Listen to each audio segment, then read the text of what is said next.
Well, g'day curd nerds. G'day curd nerds. Well, g'day curd nerds. Well, g'day curd nerds. Well, g'day curd nerds. Well, g'day curd nerds.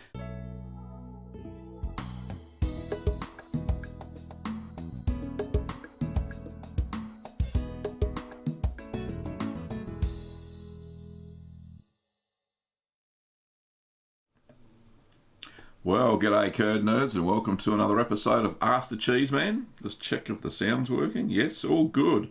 Looks like all the technical stuff works.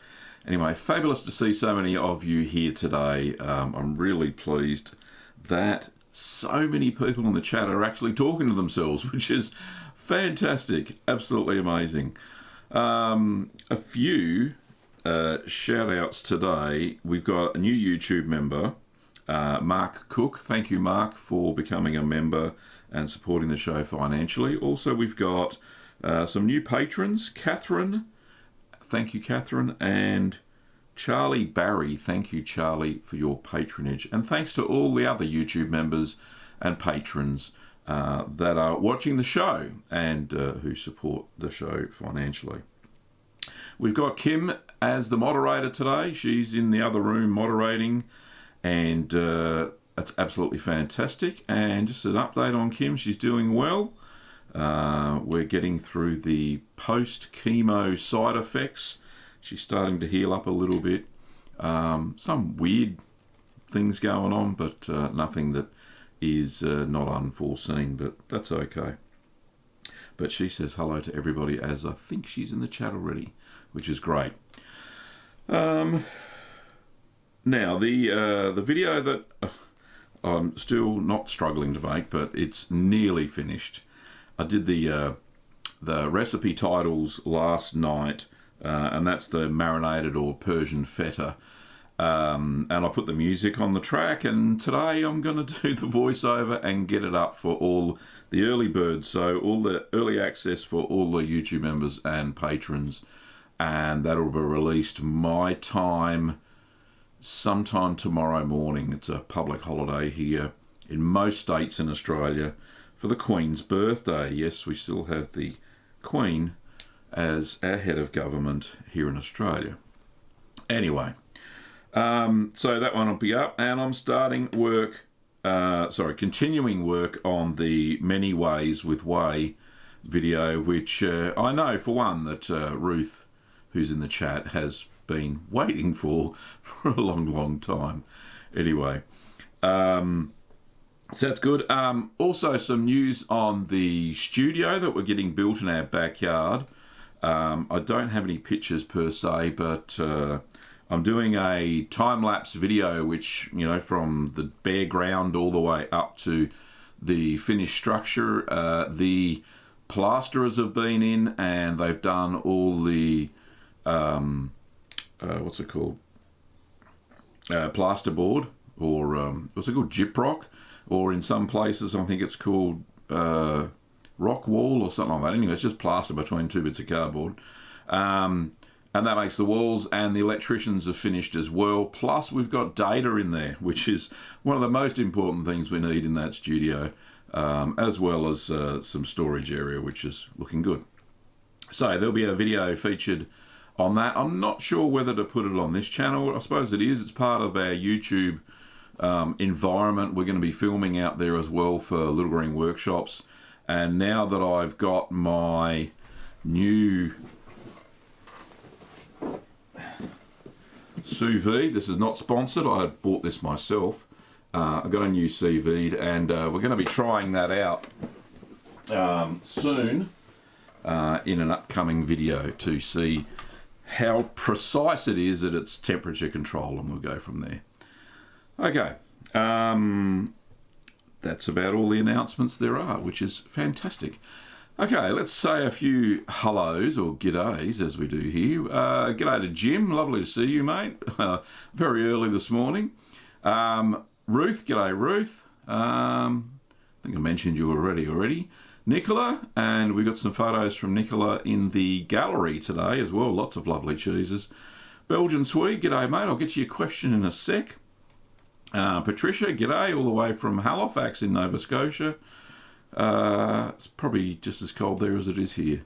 Genji, g'day mate, I'll get to your question soon. Sadie, I know that's how I say it, I've forgotten how to pronounce it, sorry mate. Bruce, g'day Bruce. Manel, lovely to see you as always. Michael, DJ, Wendy, PJ, all the way from Perth, g'day Wendy. Bosscat, I'll just call you Bosscat. Matt, g'day mate. Larry from Deep South Texas. Stephanie, I think that's how you say it. Stephen, Willie, who else we got there? Bobenheim. So where else? Marianne, g'day Marianne. Herbert, Mod Motor Mayhem. My goodness me. Alexander. Alexander. Hannah. Diego. Pugger the Mugger. CPT Loco. And Kelly. Oh, fantastic. Lovely to see you all here. We've got 60 people watching the show at the moment, which is, 61. If I look up there it is. 61. All good. You'll notice the massive big birthday card. It was my birthday last weekend? Whatever. It was in May. But it just came. So I've got to show it. It's from my sister-in-law. I'll just put it up there. It says, Crumbs, another birthday. Don't be blue, Gavin. You're not old. You're just extra mature. Very cool. Thank you, Jane and Paul, for my lovely birthday card. And there's a picture of a cheese on the back. Cheese does it. Very cool, indeed. Anyway, so that was my massive big birthday card. Absolutely fantastic. All right, let's have a look. We've got some questions. I know we have somewhere. Let's get into this. What time is it? 7 past the hour. Okay.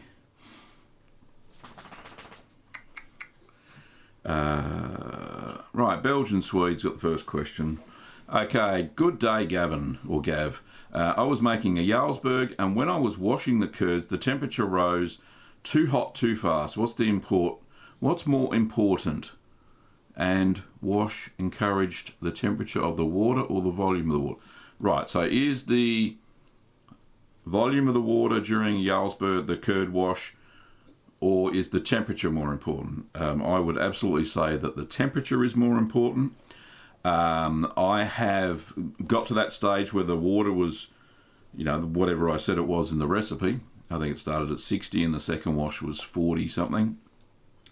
But the target temperatures go down to like 30 and 37 or something like that. It's the target temperatures you're trying to get to. Absolutely. The volume of the water, look, a couple of cups here and there, no big deal. It's the temperature that you've got to get it to.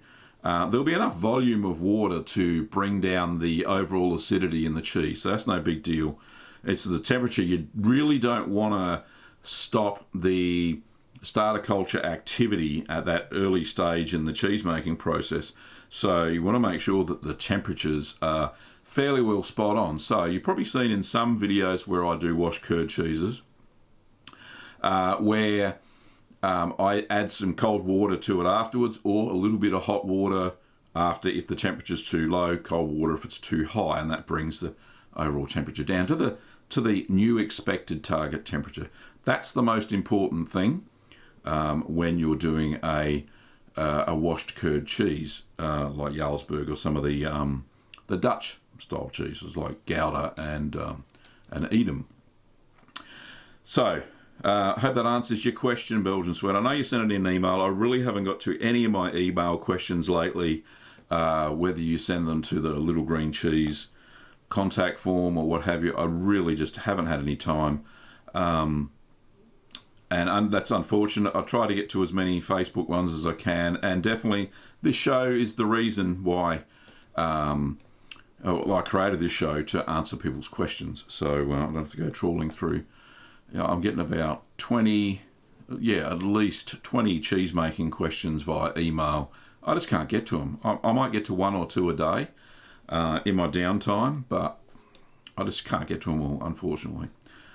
This is the best forum to ask the Cheeseman, you know.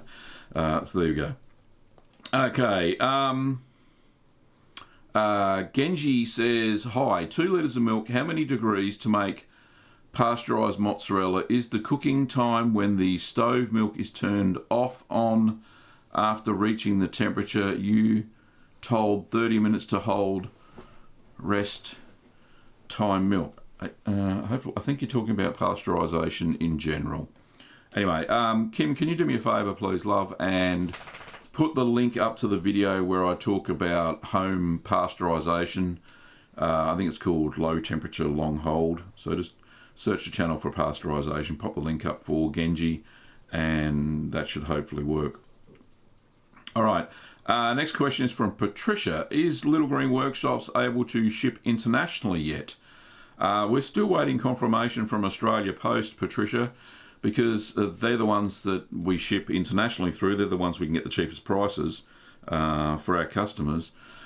And unfortunately, they, as you know, they stopped picking up from our business premises, which happens to be our home as well, due to Corona. But now all the, not all the restrictions, some of the restrictions have been lifted here in Victoria. I would expect that it would start soon. But what I'm going to do is I'll announce it on the community tab of the channel. I'll also announce it to our newsletter emailing list. So if you haven't been to littlegreenworkshops.com.au and signed up for the newsletter, then I'll be announcing it there as well. For all the international customers, I'll just shoot them an email and say, hey, it's all open for business. Fill your boots.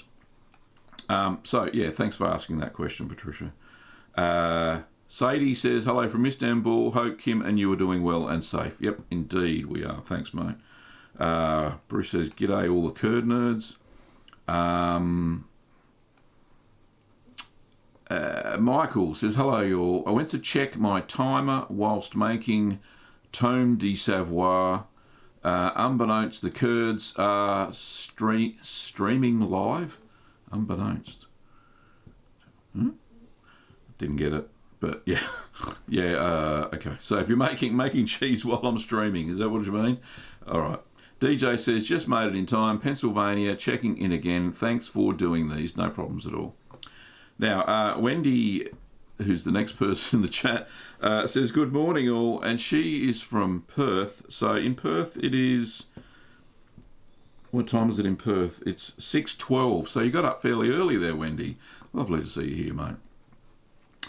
Matt's asking, any update on the Colby Jack recipe? I'd love to see you make it.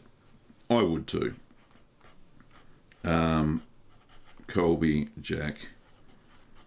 Do the 2 curds together, the Colby being a little bit more yellow than the Jack. Make that marbly sort of thing again. I did a marbled cheddar mat, which turned out really nice. Kim, if you can find the marbled cheddar recipe and pop that up for Matt, he's probably already seen it, but just for everybody else, it looks like Planet Cheese. I think quite a few people in the chat have already made that cheese. But yeah, it was really nice and visually appealing too. Okay. I think the next question's from Steve.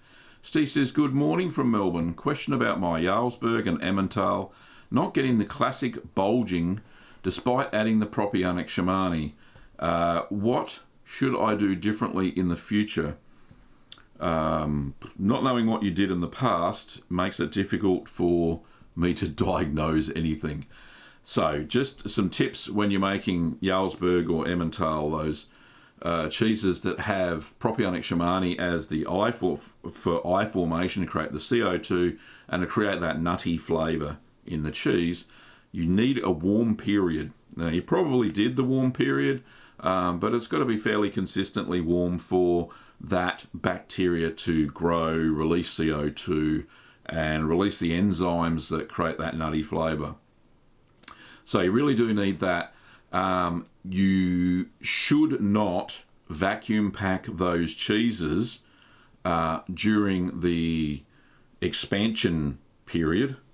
Sounds like a civilization, but yeah, during the expansion period of the cheese when it's starting to bulge top and bottom, So yeah, because vacuum packing, obviously there's no air in it, reduces the atmospheric pressure, and the pressure on the outside presses it down so you don't get the classic bulge. So either do it with a natural rind or do it those two cheeses waxed. And if the wax splits, no big deal. The surface of the cheese is fairly resilient. You won't get much mold growth, but just re-wax it if you need to. There's some tips. Can't think of anything else really, but yeah, that'll do fine. Okay. Boss Cat says, you deserve more viewers. That American recipe was sweet, I think. A little hand thing going like this. I don't know what that is. Anyway, DJ says, I do have a question this time around. Can you recommend a few firm, semi-firm cheeses that only require light to medium pressing? Our press is a leaning tower of small barbell weights. Yep, okay, let me have a think. Oh, well, that recent cheese I did, Gouda, only requires, 13 kilograms of weight, so it's not a very hard pressing, so that's a fairly good one. I think Edam's roughly the same, so those Dutch cheeses don't need too much pressing, they get a lot of moisture in them. Some cheeses, obviously lots of cheeses you can make that don't require any pressing, and Bel Paese comes to mind. So Kim, if you can pop up the link to the Bel Paese video, that will be fabulous. That one doesn't need any pressing at all, and it's a semi-firm cheese, which is a good one, no pressing. And of course, obviously, some of the blue cheeses and any mould-ripened cheese, very rarely do you need any pressing except for maybe Shropshire Blue, which kind of falls apart. Well, it did when I made it anyway, so yeah, you could try any blue cheeses as well. They're fairly pressed under their own weight as well. Okay, Willie says hi from Argentina. G'day, Willie. Lovely to see you here. Stephanie says, do you think feed changes and additives like fruit change the eventual taste of the cheese if it's single stream? So cheese made from milk from a single cow. Yeah, indeed. So the feed does have a fair bit of difference to the overall flavour of the final cheese. You'll find that some of the best cheeses in the world are made with raw milk from pasture-fed or meadow-fed cows. So a lot of the Swiss Alpine-style cheeses have that amazing, unique flavour is because they feed the cows on just pasture meadow from the mountains, which is full of all sorts of grasses and herbs and flowers, which do change the milk a lot. Anyway, we've got our first super chat today. I've got to find the soup. It was from Wendy. Thank you, Wendy. I'll just turn the Curd Nerd light off. Thank you so much for your kind $2 super chat. I really appreciate it. Okay, back to the other questions. Where are we? I will find it in a second. Okay, so pressing and cheese. So as the French call it, the terroir of the milk or the cheese is the overall environment. So the flavours from that area or the grass they're fed on, and the lactic bacteria in the environment, which there are some bacteria, then they change the flavour of the overall cheese. Okay.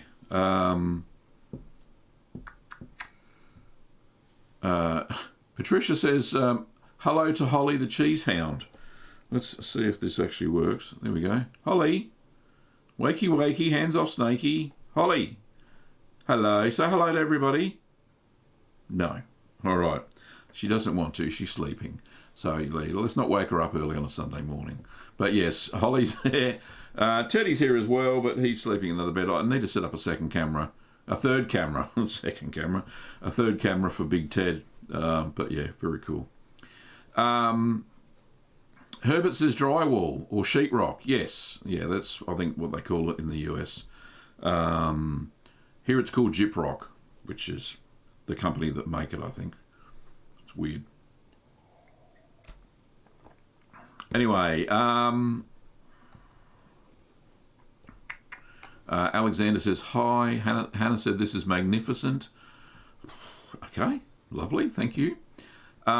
Diego says, first time joining from Argentina. Second Argentina. That's fantastic. Argentinian, that's how I say it.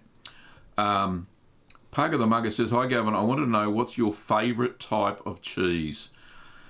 Yeah, as I reply probably every single live stream for the last 146 live streams, I love all the cheeses. All of them. There isn't one I dislike, except, of course, something that shouldn't be called cheese, and that's processed cheese. So processed cheese is an abomination as far as I'm concerned, except for, and you've probably seen some American cheeses are processed, but there is a video that I made where I really didn't want to make it. I really didn't want to make the cheese, not the video. But Larry, who's here from Deep South Texas, somewhere in the chat, convinced me to do a collaboration with his channel, Deep South Texas, and we made American cheese. Now, he made his slightly more processed than I did. I just simply added sodium citrate to the cheese, and it's a great way of recovering old cheese. That's the only processed sort of cheese I'll eat, and it tasted quite nice. I enjoyed it. So Kim, if you can pop up the link to the American cheese that I made, that will be fantastic. But yes, there's no favourite cheeses. They're all just as good as each other. Some are better made than others, but I like them all. CPT Loco says, hi Gavin, I just started with cheese making, having a feta in the press at the moment. Shall I put it in a salt bath or just dry salt it? Greetings from Germany. Good question.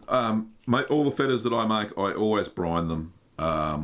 Now, for initial salting, what you can do is use the normal 18% saturated brine solution just for a few hours, just to get the salt content up. But what you can do is then store it in a 10% brine solution. Now, you'll actually see that made very soon in the video that I'll be releasing in the next couple of days.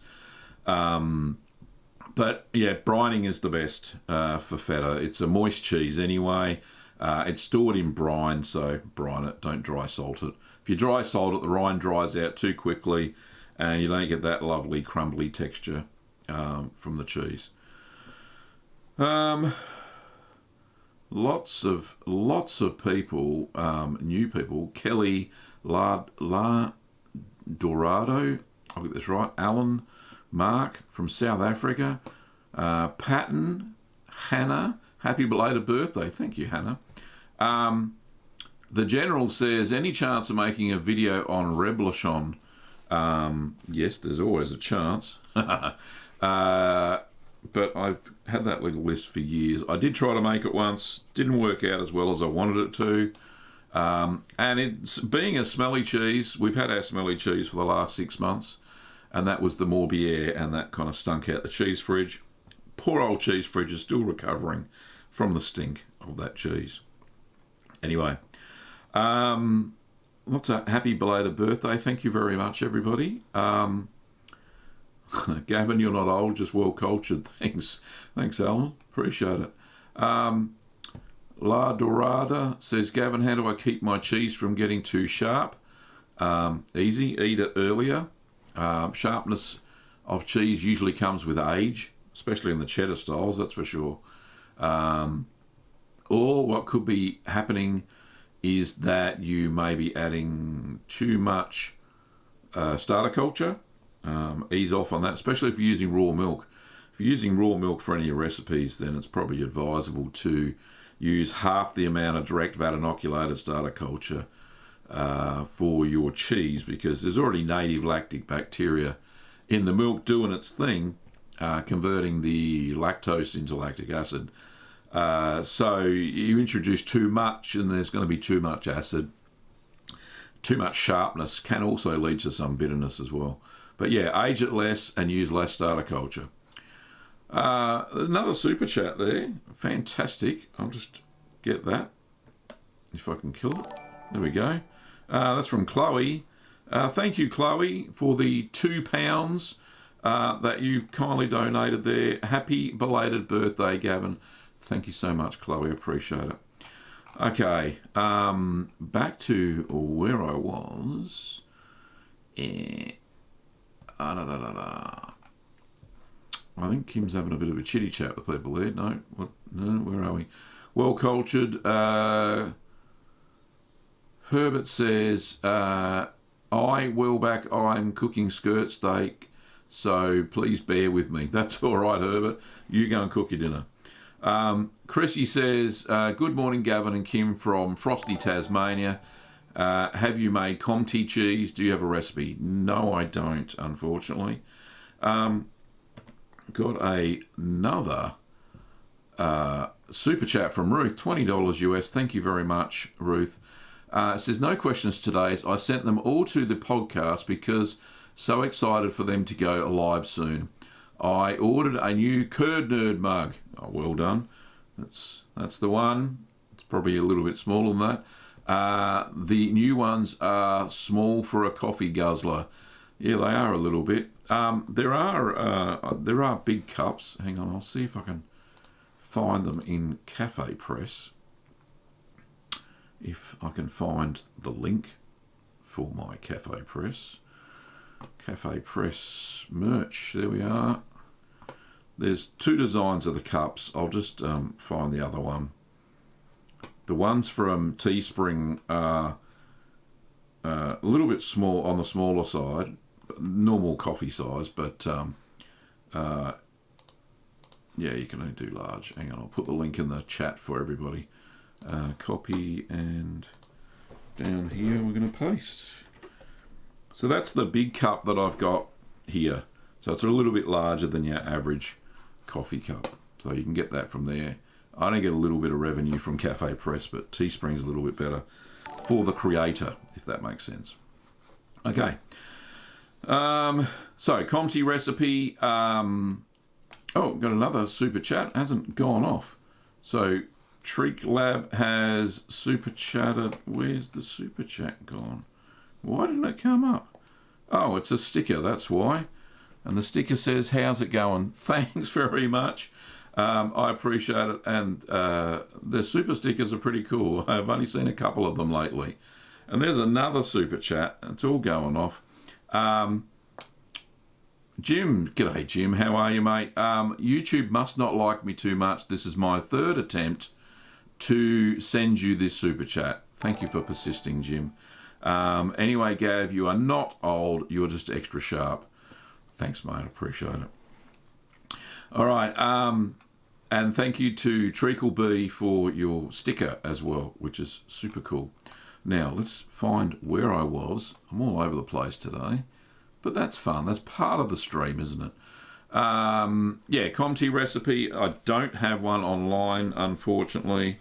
But I will have a look, see what I can find. David says, hello from New Jersey, USA. Sometimes my temperature can go over 31 when using mesophilic culture. Will this kill the culture if it gets around 40 Celsius? Unfortunately, yes. The starter culture, most mesophilics only survive until about 38 degrees Celsius, which is 100 Fahrenheit, if I remember. Yes, so if you get to 40 and it kind of creeps up past there, good chance is you've lost a lot of the lactobacteria activity, unfortunately. But yeah, see if you can get that under control, the temperature. Matt says, hey Gavin, when a recipe says to heat the milk up to a certain temperature over a certain period of time, at what point should you reach the target temperature? Okay, well, very near like the last 5 minutes, because that slow heating over time, if you heat it too fast, the curds retain too much whey and it can lead to bitterness. So what that temperature does is it basically expels whey slowly from the curds, helps them to shrink down as well, and it also helps the mesophilic, and there are some thermophiles as well that like those low temperatures, but it helps them to create lactic acid really quickly. So yeah, you should try and 1 degree per 5-10 minutes roughly, and within the last 5 minutes you can hit the target temperature, and that's okay. Then I just turn the heat off.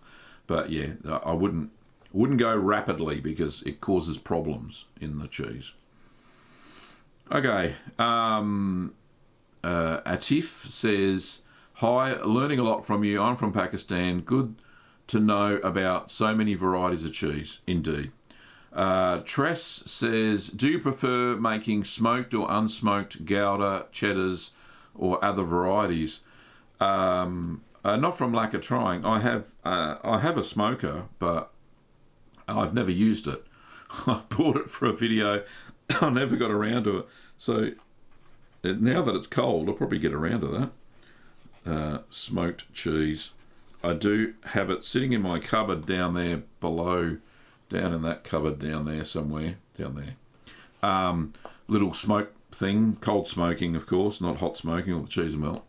And I've got some mature cheeses in the cheddar style in the cheese fridge that have been there for yonks. So probably pretty safe to go and smoke one of those. But yeah, I do love smoked cheese. It's absolutely lovely, the flavour is. Keely says, hello, how are you? I'm doing okay, thank you for asking. David said, any plans of making Pecorino Calabrese, which is different than Pecorino Romano? We'll get back to that after the Super Chat. Super Chat is from Chris. Chris B says, congrats on the sous vide. You will love it. Preheat on the double boiler or the milk. Takes a while to get to starting temperature. My thoughts on that, Chris, and there's another super chat which we'll get to in a second. I'll just get rid of that. Thank you so much for your $5 Australian there, Chris. My thoughts on that is the water bath. I'll start it with hot water in the sink. So I've got a plastic tub that's big enough to put my my pot in, my big 15-litre pot. So I will, the water will be warm before I start the cheese making process. Then I'll put the wand in and we'll set it and go from there. I've been doing a little bit of research on what other cheese makers kind of do with it, but it should be good. Hopefully, fingers crossed, the first time round, I should kind of get it spot on. I'll start with a simple cheese that doesn't need too much temperature variation. We'll go from there. We've got another super chat there. Kashir Wood Ops. Thanks, Kashir, for your $4.99 super chat. Is it possible to age Clabber or kefir cheese? Quark, I think it's called. If you get enough moisture out of it, yeah, you can age any cheese.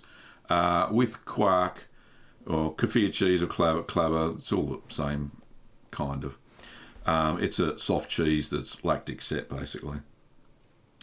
If you get enough moisture out of it, so you hang it in a bag until it's fairly dry, you don't see any of the whey still seeping out of it at the end, and you press it, then you can have a fairly simple cheese. Make sure it's heavily salted though. One that comes to mind is, say, ricotta salata, which is along the same sort of lines. I had a sheep's milk, a lot of cloudy sheep's milk left, and got a really good yield of ricotta. So I decided to make ricotta salata, which will be along the same sort of lines. Kim, if you can pop up the link to the ricotta salata, that would be absolutely fantastic. So thank you very much, and that will help out Kashir Wood Ops with their question. Got another super chat there. I'm getting to those first. Obviously, people pay for them. Neil Butler, thank you very much, Neil, for your £2.50. Gonna have a go at halloumi first ever cheese, and it is a good cheese to have a go at for the first time round. You don't need any starter cultures. You just need some rennet and a really good quality milk. and yeah, you'll have a fairly good success most times round. Unlike things like quick mozzarella, which is not really a beginner's cheese. If you really look down to it, it is more complex. So many people fail making quick mozzarella. I would say that it's certainly not a beginner's cheese. You have to have some knowledge of the cheese making process. Whereas halloumi, you just follow the instructions and it works. If you can get a bit of goat's milk in there as well, because traditionally halloumi's made with a mixture of cow, goat and sheep's milk. Can be made straight from any one, but you can mix them up. You'll get a more complex flavour in the halloumi, but it is absolutely fantastic when it's fried. One of my favourite cheeses. Okay, anyway, let's get back to where we were. Thank you for that flurry of super chats. I really appreciate it. Where are we again? Somebody...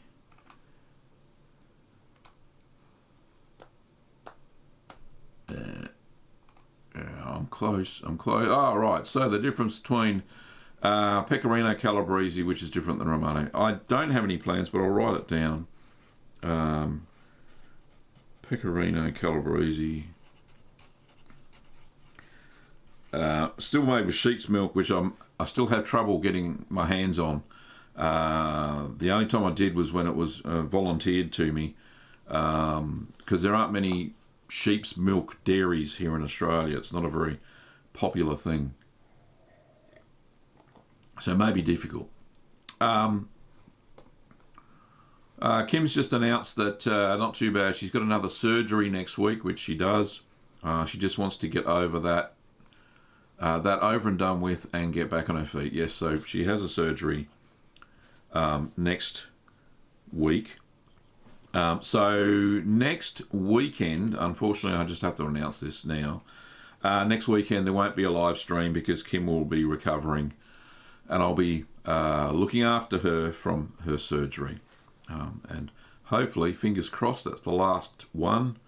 And then after that surgery, once she gets a bit better, she'll be doing radiotherapy, which is basically quite strong X-rays over the area, the affected cancer area, to kill off any remaining tumours that haven't been killed off through the chemotherapy.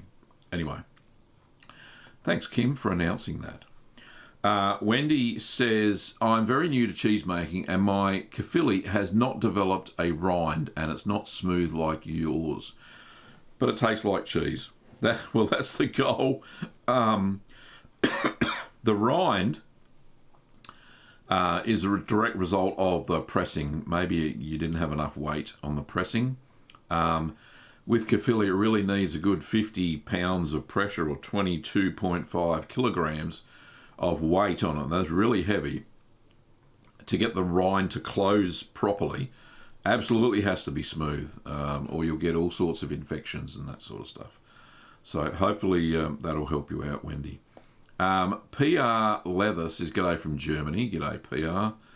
Darren, sorry I missed your videos for the past few months. I hope you and your family are safe. Yep, we are. Thanks, mate.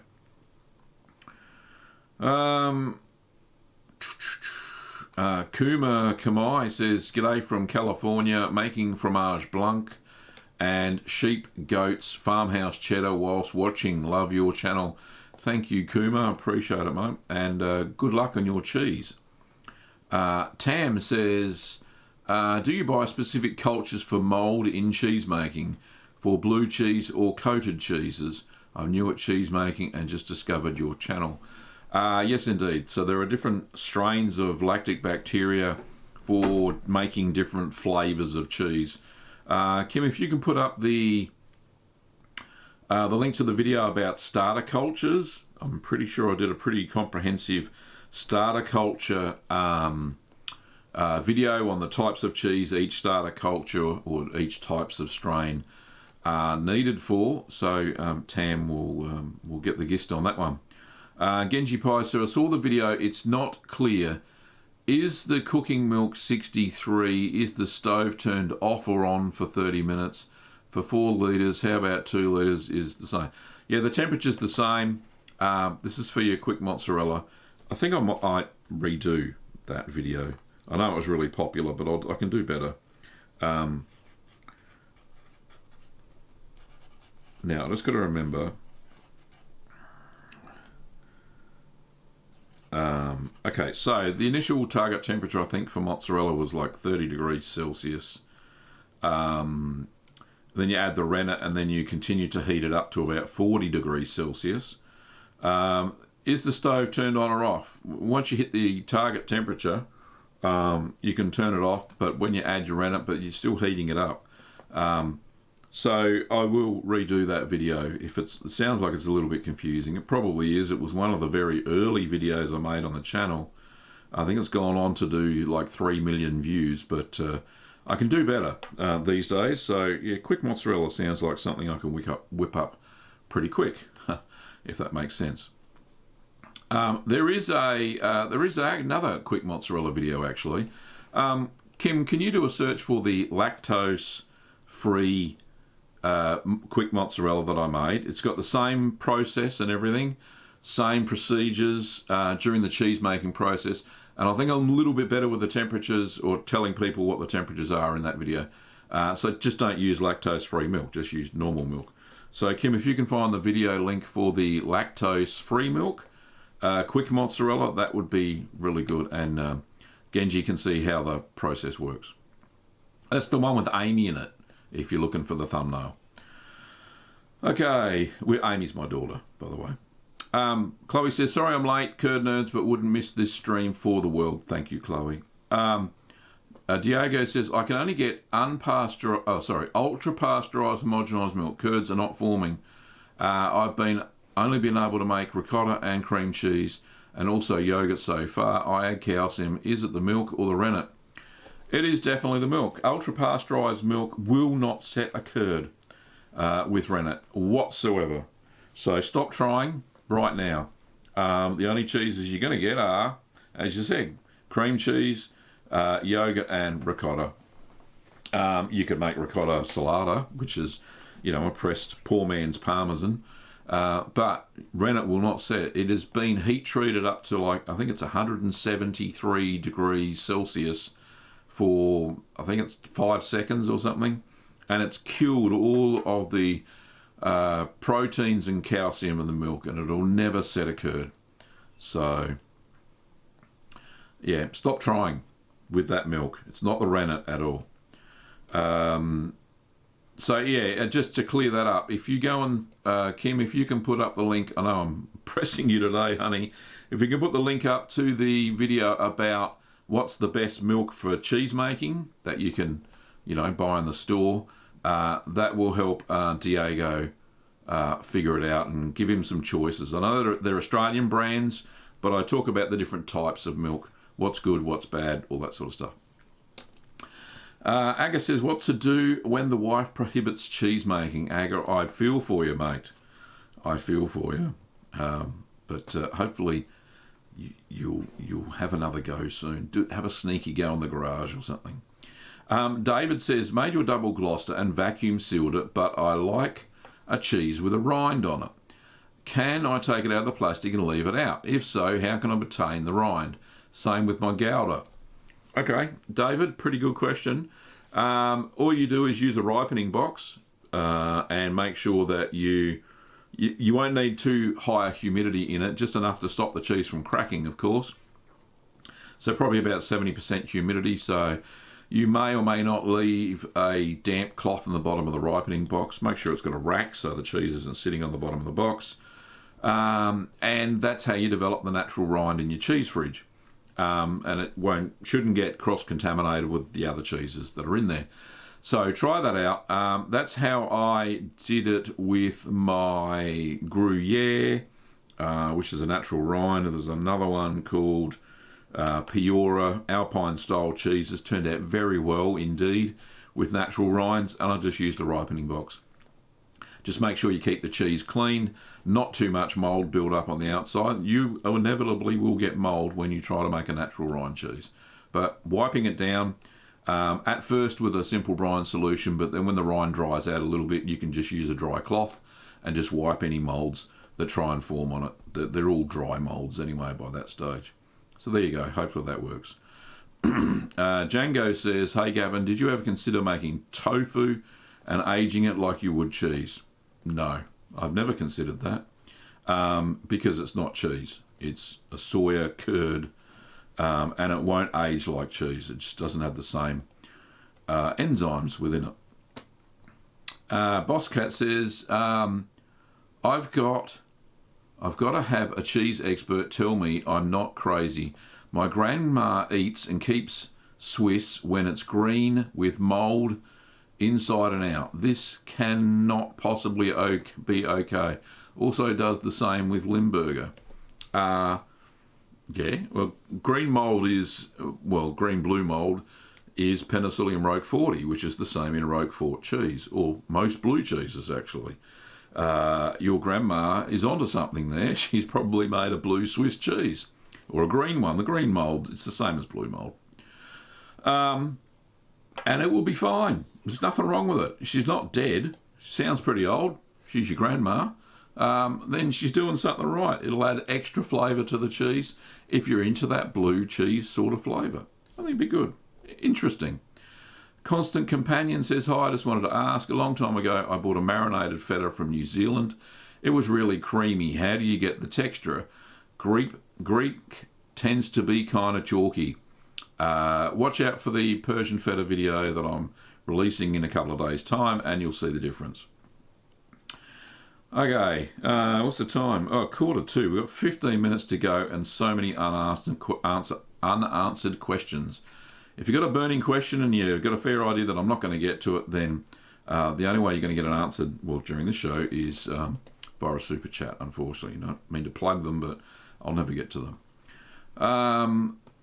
Kevin says, friend says American is not cheese because you combine different cheeses, they are no longer cheese. I think he just likes to argue.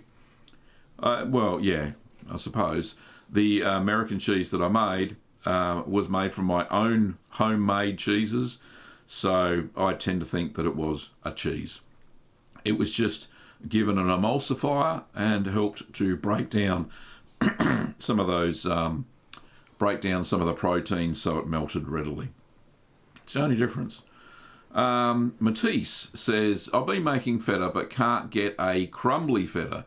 I get no mechanical holes and it has a slightly elastic texture. I stirred for 40 minutes.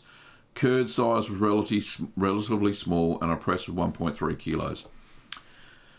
Okay, so sounds like the acidity is okay if you stirred it for like 40 minutes. Curd size maybe a little bit too small. If you're talking like grains of rice small, way too small. That'll give that elastic texture. Maybe stir a little bit less and cut your curd size a little bit bigger, and you will get that crumbly texture that you're after. Anna says, new to cheese making, getting 10 litres of fresh milk from our cow. Any advice on starting out? Yeah, start off with the soft cheeses first and get the hang of those. You can make some amazing soft, fresh cheeses that you can eat straight away. And then move on to other simple cheeses like halloumi, which is fantastic with raw milk. And all the any bad bacteria. Not saying that you're not being hygienic with milking your cow, but if there are any bad bacteria, the halloumi process actually kills off any of the bad bacteria during that heating, cooking phase of not the actual cheese itself, but the curd. You cook the curd in hot way until it floats back up, and then it's ready. And then there's actually a list. Kim, if you can find the video, the beginner's cheeses to make, that'll set Anna on the right road, and there's lots of links in that video as well. Okay, Daniel says, why does sliced American cheese from the grocer not have mould develop on it? That's because it has preservatives in it, and that's why it doesn't get any. Stephanie says, yeah, I plan on pasture raising on ryegrass and alfalfa, and adding like fruit like strawberries to one cow, apples to the other. Well, that'll help. That certainly will. Kristen says, Gavin, do you watch MasterChef Australia 2? I enjoy it. No, I don't watch any reality television. I have enough reality in my own life and choose not to watch any reality television shows. I don't watch any of them. None. Zero. So, no, I don't watch MasterChef Australia. Jeffrey says hello from Brazil. Hello, Jeffrey. Baz says hello from Latvia. Hello, Baz. It must be late for you. As in very early in the morning now. What else? Manel says semi-hard cheese have it the same taste or different. Semi-hard cheeses have a lot more moisture, Manel. I've got a super chat there. This is from Andrew. Andrew says, I'm super impatient and want to eat my cheddar. Can I open it and eat some and then re-wax it to continue the aging process, or is it a bad idea? Good question, Andrew, and thanks for the $5. Appreciate it. If it's under 3 months of age, it's a bad idea. If it's over 3 months of age and under 6 months of age, you're going to get a very mild cheddar. It'll certainly be edible. It'll have the cheddar flavour. It'll be nice. But yeah, then if you reckon it's not mature enough, then definitely you can re-wax the cheese, pop it back in the cheese fridge, and away you go. And then wait for the, 1 year, 2 years, whatever you want to mature it at. Certainly that's what I did in my cheddar. If you have a look at the, there's a cheddar cheese tutorial with all of the taste tests, including the final 1 year taste test. And Kimmy, if you can put the link up to that, it's cheddar cheese with all the taste tests, I think I called it, something like that. And that will help out Andrew, and he'll be able to see the different stages of maturation and, the different taste tests and what they taste like. So that'll be cool. I got another super chat there from Stephanie. Thank you, Stephanie. How do you dry age cheese on the counter when it's 90 degrees Fahrenheit and 80% humidity like in Texas? Gets waxy and gross. Indeed, it actually gets yeast build-up, so you don't dry age cheese on the counter. You have to do it at 13 degrees Celsius. In your cheese fridge or whatever you've got that keeps it cool down to that temperature. I highly recommend you do not mature your cheese on the kitchen counter at those high temperatures, because it gets infected by yeast to start with, starts to get tacky and sticky. That's yeast doing its thing. Just wild yeast in the atmosphere. So that's not very good at all. So you really do get it down to the low temperatures where it slowly breaks down, and it's a controlled rotting process, because that's essentially what cheese is. It's controlled rotting of milk, really, when you go to think about it. But anyway, Stephanie, you don't dry age. You can air dry on the kitchen side to get your cheese once it's out of the press. You notice that in a few videos where I've had a little umbrella thing that I put over the cheese. That's to keep any flies off it, because we have flies here in Australia. They're great. I don't want no casu marzu in my cheese.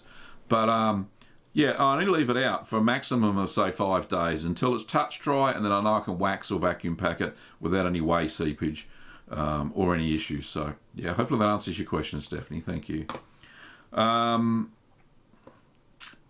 Where are we? Pugger the Mugger says, oh my God, you are the nicest person I've seen on the internet. I try to be that naturally. I'm no different what you see right here than I am in real life. So, which you can probably tell. Anyway, Ruth says, hooray for Larry, American cheese saves any cheese failure. Indeed, it is, Ruth. It is a saving grace for any cheeses that don't quite go as well as planned. In fact, even cheeses that have a slight bitterness, say like the Morbier that I experienced, even though I'm aging it longer now, could be recovered using some sodium citrate, and then you'd have a nice melty cheese, probably with black ash through the middle, but in that. But yeah. Okay, moving right along, looking for some more questions. I've only got 6 minutes to go. Aaron, well, another super chat. Let's get to that one. Hang on, we'll kill the light before somebody has a fit. Stephanie says, that's the issue. It doesn't want to dry properly. Okay, Stephanie, that would probably mean that you're either not pressing hard enough, you haven't cut the curds during the process small enough, you haven't expelled enough whey. You don't want to go overzealous with that sort of thing. Yeah, it sounds like there's way too much whey, if that makes sense, in the cheese. So press it at higher pressures if you can. Not so much that you expel all the whey and it tastes terrible, but yeah, you're going to have to play around with that. If it's not air drying, then definitely that's part of the problems. So thank you so much for your follow-up super chat. I'll get back to where I was, which may be difficult. Where are we?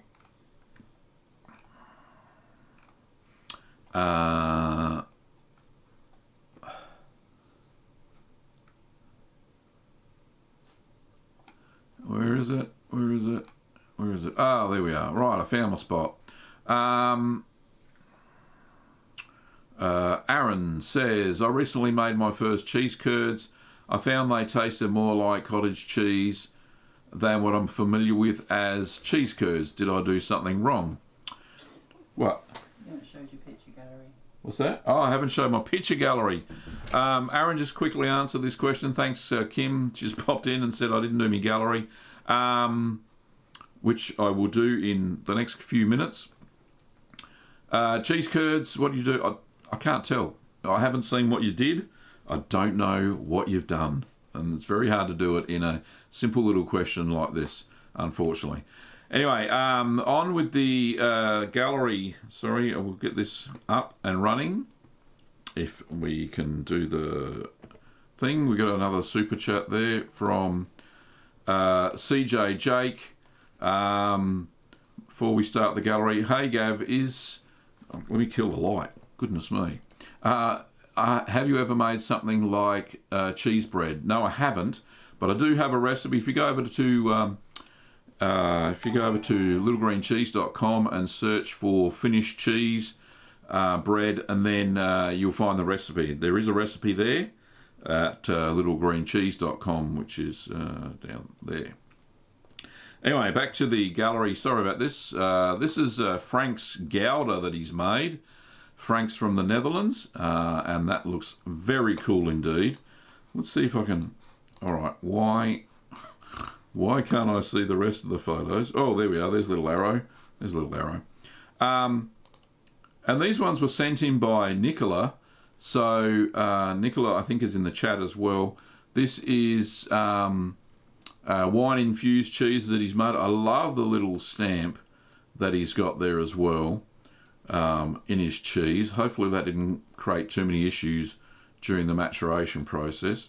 There's also a nice Valence there. Looks very similar to the Bloomy Goat Blue that I made, but it didn't have ash through the middle like that. Very nice indeed. Looks like a great looking cheese. This one's a stout cheese that he's made. I love the marbling effect there. It looks very cool. This one is Shropshire Blue, which looks almost exactly the same as the one I made, but yeah, very cool indeed. Let's have a look at the next one, and that's the Shropshire Blue before it was matured. Very similar to how mine turned out. This one's a reblochon he's made. Oh, I love that creamy paste. Look at that. It looks absolutely fantastic.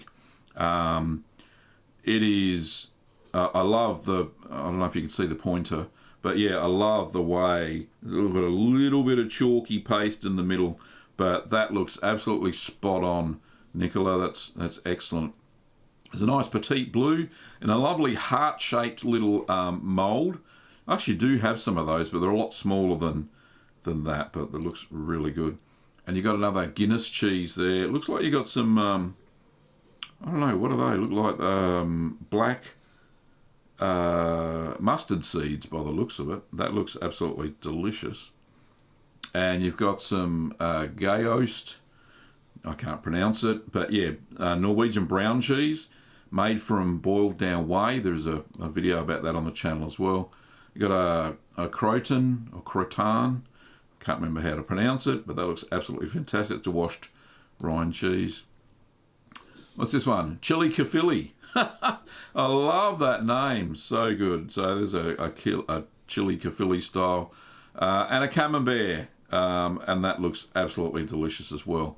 Thank you so much, Nicola, for sending in your cheeses for the cheese gallery this week, and thanks to Frank as well.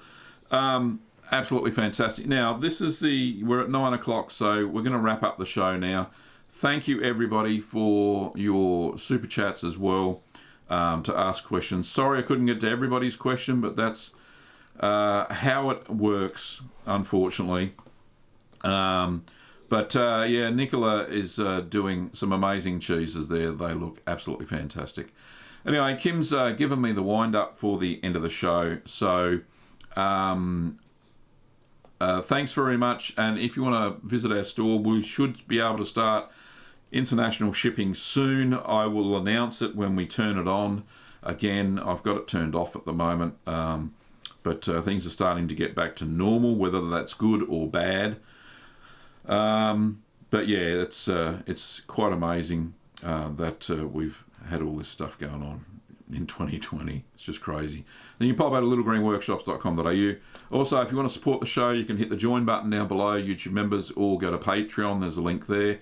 And you can have a look at the merch store. You can see at the top of the chat, I'm actually wearing the Cheese Mouse. I don't know if anybody's ever seen this shirt. Let's have a look. It's actually a design. Now, let me get up a little bit. Oh, the cheese is, there he is. That's actually me. Kim drew a picture of me with a glass of wine and some cheese as a mouse. So, very, very interesting. So if you want to go and pick that t-shirt up, the link's at the top of the chat, and you can go and have a look at that. Anyway, thank you so much, and thanks for all the kind wishes for Kim. Like I said, no show next week because she's having surgery next week, so there won't be a moderator, and I'm a bit of a fraidy cat, not wanting to have a moderator, but yeah, Kimmy is the best moderator I've got, and she's lovely. Anyway, thanks for watching, Curd Nerds, and I'll see you not next week, but the week after, and I'll schedule it straight after this show. All right, thanks for watching, Curd Nerds. I'll see you next time.